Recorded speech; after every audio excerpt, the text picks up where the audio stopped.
On this episode of Jeffito's movie blog, I review the new romantic comedy Home Again starring Reese Witherspoon.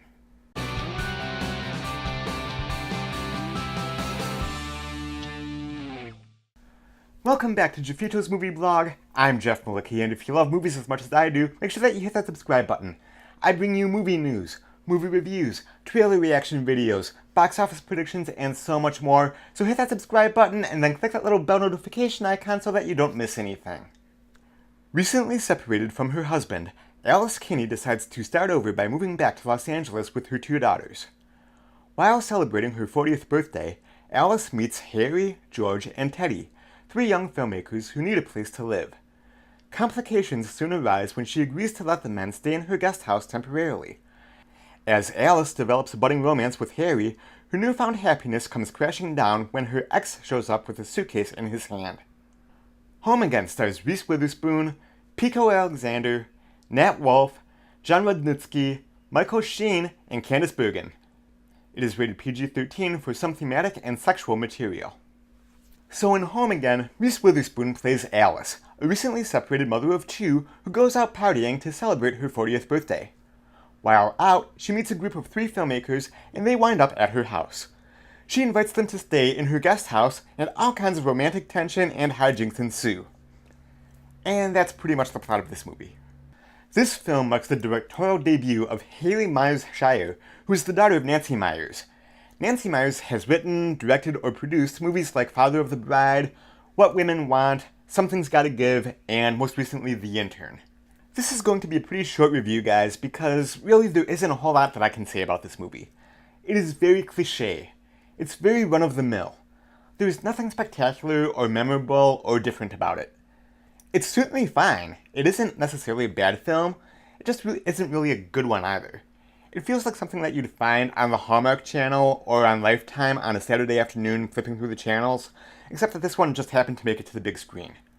At times, it almost felt like an extended pilot for a mediocre 80s sitcom. It really feels like the script was the first draft. Passable certainly, but it could have been, and perhaps should have been, touched up and revised several more times.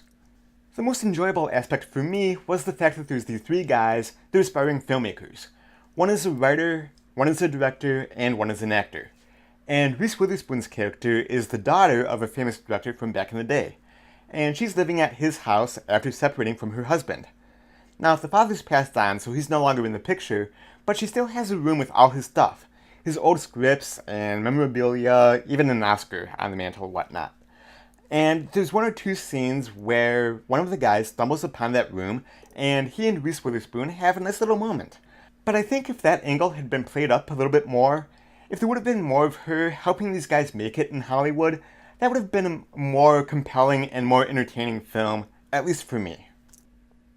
I did enjoy watching it for what it was, but I think that my enjoyment was enhanced because I saw it in a pretty full auditorium with a few coworkers.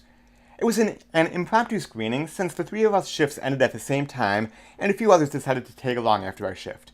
And so it made for a very enjoyable evening last night with a couple coworkers. I think if I saw this on my own, I'd be a little less forgiving, but being in a fairly full auditorium, I was able to feed off the enjoyment that others were getting.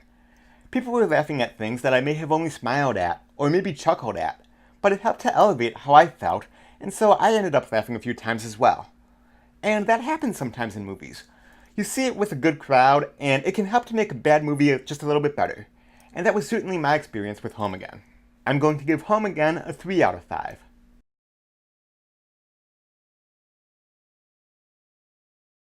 It was fine. That's all I can say is, it was fine. It isn't memorable. You're going to forget about it pretty much immediately after you see it. It is passable with decent enough performances, but really it was just okay. This isn't one to rush out to the theaters to see, unless you're looking for counter-programming to it, or if you're looking for something to take your mom or your grandmother to. Otherwise, this is one that can definitely wait until a rental from Redbox, or Netflix, or on demand. And in terms of romantic comedies that have come out recently, I would definitely recommend seeing The Big Sick before seeing this one. So those are my thoughts on Home Again. Have you seen it yet? If so, what did you think?